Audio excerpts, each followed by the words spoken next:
এটি নারায়ণগঞ্জের কেন্দ্রীয় ঈদগাহ মাঠ। আমি যখন প্রথম ঈদের নামাজ পড়তে আসি, সেটি ছিল ঈদ উল ফিতরের ঈদের নামাজ। সেই নামাজ পড়তে এসে তার আগের দিন মূলত এই ঈদগাহ মাঠটা পরিদর্শনে আসি এবং ঈদগাহ মাঠটা দেখে ঈদগাহ মাঠের সামনে যে স্ট্রাকচার ছিল সেটি প্রায় হেলে পড়ে গিয়েছিল। পাশের ওয়ালটি ছিল না, পাশের ওয়াল ভেঙে গিয়েছিল এবং আমাদের আপনারা দেখতে পাচ্ছেন ওই পাশের যে ওয়ালটি ছিল সেই ওয়ালটিও ভেঙে গিয়েছিল।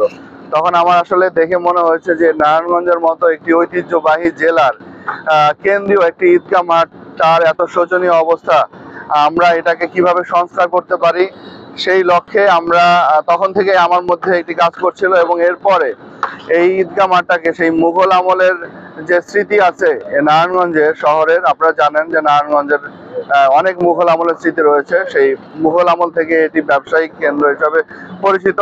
সেই লক্ষ্যে মুঘল আমলের আদলে আমরা বিভিন্ন আর্কিটেক্টকে দিয়ে আমরা এটি কত সুন্দরভাবে করা যায় এই জন্য আমরা তাদের ডিজাইন এনে এটি আমাদের যে কমিটি আছে সেই কমিটির সামনে উপস্থাপন করেছিলাম।